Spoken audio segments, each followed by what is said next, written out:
Thanks for making the Locked On Ole Miss podcast your first listen every day. We are free and available wherever you get your podcast, including YouTube. Do us a favor, subscribe to the YouTube channel, hit the bell for notifications, comment, and upvote the video itself. We'd appreciate it. Also, join our Subtext community. We don't get information a lot, but when I do, I put it there first.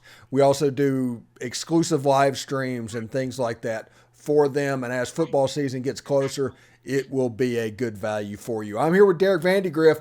We're going to talk baseball. No, seriously, we're going to talk baseball. Still doing it. Yeah, still doing it. And let's start with Calvin Harris. He was kind of the bright spot of a just blah weekend. The first Ole Miss player, well, actually the first SEC player to have 4 home runs in a conference game. And that was only good enough for co-offensive player of the week.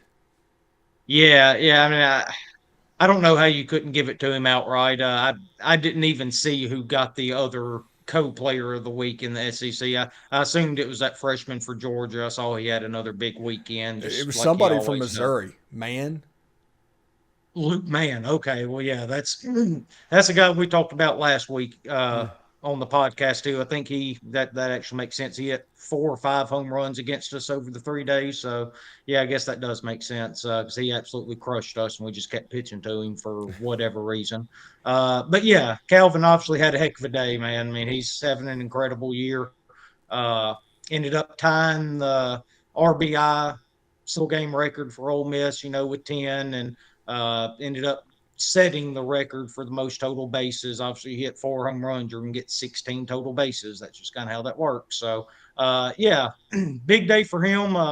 It was nice to see. Quite frankly, after that loss on Thursday, it kind of ended our hopes for a NCAA tournament berth outside of us making Hoover and going and winning the whole thing just from the metric standpoint, the strength of schedule, RPI, stuff like that. It wasn't going to work out with just 13 SEC wins, I don't think. So obviously, after that Friday game, it's all about players playing with pride, playing for the name on the front of their jersey, all that stuff you hear about all the time, right?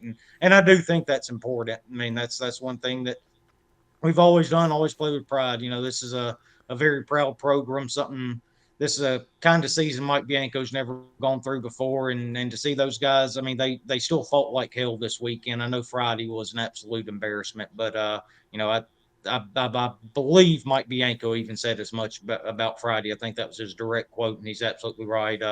But that Thursday game is one you got to get, and Saturday the bats came out.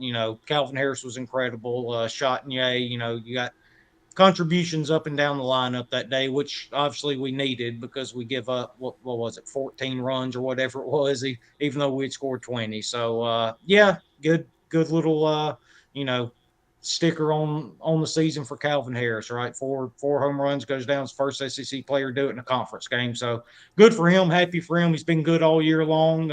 Just keep raising that draft stock and hopefully see him in the minors and the majors here coming up real soon.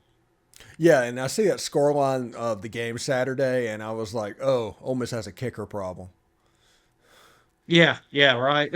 That's exactly what it looked like. Yeah. Unfortunately, not at football season quite yet. Still got a couple months to go, so we're gonna hammer through these last couple weekends of SEC play, see if we can catch a little bit of fire, get to Hoover maybe, and see what happens from there. But definitely gonna be an interesting off season, though. I'm really excited to dive into that the season in review, and then what we got coming up for next year, and addressing a lot of needs because there we obviously lose a lot, especially on the offensive side of the ball. I think pitching is going to be really, really good for us next year, especially if Hunter Elliott gets back. There's talk about him being able to get back February or March because you didn't have the full Tommy John. It was a hybrid type surgery.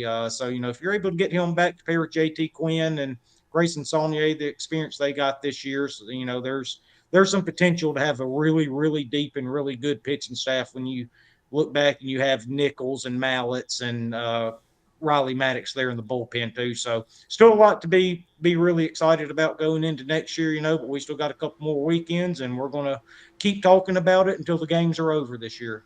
Yeah, absolutely. And, if anybody's wondering about NIL for next year's baseball season, starting in June, we're going to start having a monthly segment with Jason Simmons from Dead Soxy who has an NIL Yeah. socks program. So you can buy socks for him and tell us what's going on just in time for Father's Day, and it will Yeah. actually help the program as well. Fantastic. All right, so let's get into the Auburn season, our series. What do we need to know? Yeah, Auburn's coming in. I mean, they've got a heck of a lot to play for. They've had two really good weekends. They took 2 out of 3 from LSU at home this past weekend. Weekend before that, they went to South Carolina and took 2 out of 3. And they look up and they're 11-13 right now with 28 RPI as we sit here today, and number 6 strength of schedule. They come to Oxford obviously this weekend, and then they get Missouri at home next weekend. So you get 2 of the bottom 3 teams in the SEC, and with metrics like that, the RPI and the strength of schedule, if they get enough wins, they could really play themselves into a host. And Butch is over there telling them that too. Not to overlook Ole Miss or Missouri because of how much they have on the lines. We're going to get a really really motivated Auburn team. I feel like this weekend, and especially if I'm not mistaken, I don't think Auburn's won a baseball game in Oxford since 2014. So I'm sure they want to get that monkey off their back too, right? And quite frankly, this is the year to do it. And Butch has always done a really good job over there at Auburn. He's made 2 College World Series, if I'm not mistaken, since he's been there, and they've been without their ace basically all year this year too. And he just keeps finding a way to piece these things together and just keep piling up wins. They're 27-19 and 1. They have a tie this year. They're one of the rare teams to actually have that. But like I said, 11-13 in the SEC. You got 6 left against 2 of the bottom 3. If they're able to get to 16 or 17 over these next 2 weekends with the metrics they have, go to Hoover, make just a little bit of noise. They're absolutely in line to host a regional, which would be quite an accomplishment for them. The way this season's gone for them with injuries and stuff like that. Yeah, and if anybody needs motivation for any reason to go support this team or go to games this weekend, Kemp Alderman and Jacob Gonzalez, this is probably their Oxford swan song, and if you're not willing, Yeah, this is might it. be Yeah. this might be the last chance to see them play. Yeah. I They mean, just kind deserve of it. piggybacking off that for a second, not only those 2 guys, but you got, guys like Peyton Chatagnier and Calvin Harris is going to be gone too. This is last year in Oxford. I mean, the way he swings the bat, he's going to end up getting drafted and going to the pros next year too. And even a guy like TJ McCants, I know it's been a up and down career for him, but he's battled through a heck of a lot of adversity since he's been here in Oxford. And without TJ McCants and Peyton Chatagnier last year, Ole Miss doesn't win a national championship. We don't even get into the NCAA tournament. They're kind of the catalyst that kind of got the bottom of that lineup going a little bit for us last year. And then when they got into postseason play, they were just out of their minds. Every time TJ McCants didn't start, he was coming in and hitting a pinch hit bomb, in the 7th, 8th, 9th inning for us. And, then you get to Omaha and those guys just kind of kept it rolling for us. So, yeah, I mean,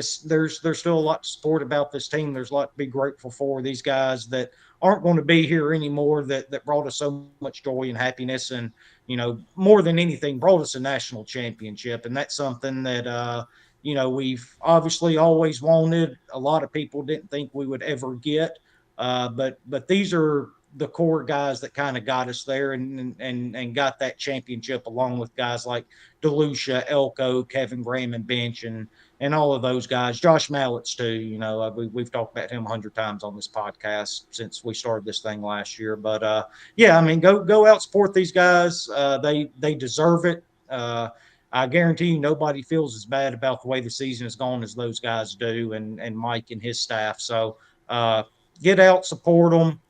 Keep watching, keep rooting for them, and I can only speak for myself, but I'm going to be here for them until the last pitch is thrown. Absolutely. Before we get out of here, Rebels and minor league baseball. Any headlines we need to know about? Mm-hmm. Yeah, Tim Elko actually on Tuesday got named the Carolina Player of the Month. He is hitting everything that is thrown across the plate right now. 324, 7 home runs, a 959 OPS. Seems like every morning I wake up and scroll through Twitter with my morning coffee, I'm seeing another highlight of him hitting a big monster home run. He's in single A right now, but older, if you want to say that, for a minor league player, especially in single A ball. He's the kind of guy that I think can progress quickly. Definitely one of their top prospects that's making headlines. You know, I've I've started following a lot of future White Sox accounts and stuff like that deal with minor leagues, and seems like every other tweet they put out is about Tim Elko and how unbelievable he's been doing this year. So obviously great for him. I mean, absolute Ole Miss legend, what he did during his time, you know, and then when he tore his ACL and then hit that big home run against Texas A&M, and then of course followed it up with the national championship the very next year. So super happy for him. We always knew he could hit, and that's what he's doing right now. Uh, Doug Nikhazy's in Double A in Cleveland right now, 3.77 ERA. Really struggling with command though. That's the only thing that's getting him. He's got 20 walks in 14 innings. He struck out 13, so he's almost at a strikeout per inning there. But the 195 walk is something he's got to get under control, and it's something he will get under control. I don't remember that being a huge deal for him while he was in Oxford. So I've got confidence he'll be able to turn that around, and you know he's going to end up pitching in the big league sooner rather than later, if I had to guess. And then you know the Oxford boy Gray Kessinger, you know he's in AAA right now with Houston. Had a really good year last year, and he's kind of followed it up right now. Shouldn't be too long before you're able to see him somewhere in that Houston Astros lineup, whether it be later this year when the September call ups come up, or maybe next year. But you know he's having another really good year, hitting 311 with 4 home runs, 2 steals. He's fielding it really well, 967 fielding percentage in his career. That's over four years of minor league baseball. He's only got 21 errors and 632 chances so far. So he's been really good. I do want to mention Ryan Rollison. That's one of the better pitchers I'd ever seen come through Ole Miss. You know, you think of Pomeranz and DeLucia and Nikhazy and Lance Lynn. Ryan Rollison's right there in that group. I mean, he was absolutely dominant for us while he was here. He was really breezing through the minors. He was pitching really well there his first couple years, and ended up having to have a shoulder surgery, which cost him all of last year. That set him back a little bit. So, but he's over that. He's recovering. Should pitch this year, and there's some that think that he could even make his major league debut for the Rockies later on in the year. So that would be a lot of fun to see Ryan come up and you know actually be able to contribute a little bit to the Rockies. You know, we saw that went with Drew Pomeranz when he got up there. It's an incredibly hard place to pitch, but if anybody can do it, I got faith in Ryan, and hopefully he can get back to 100% and get back to the way he was a couple years ago when he was dominating the minor leagues. Thanks for making the Locked On Ole Miss podcast your first listen every day. Every day is tomorrow on the show. Chris Childers of Sirius XM fame will be on the show, the Friday Locked On Ole Miss podcast. So tune in for that if technology doesn't get in our way and prevent it from happening. Anyway, Derek, thank you very much for stopping by. We'll see you next week, bud. All right, buddy. Hi, Toddy. Howdy toddy.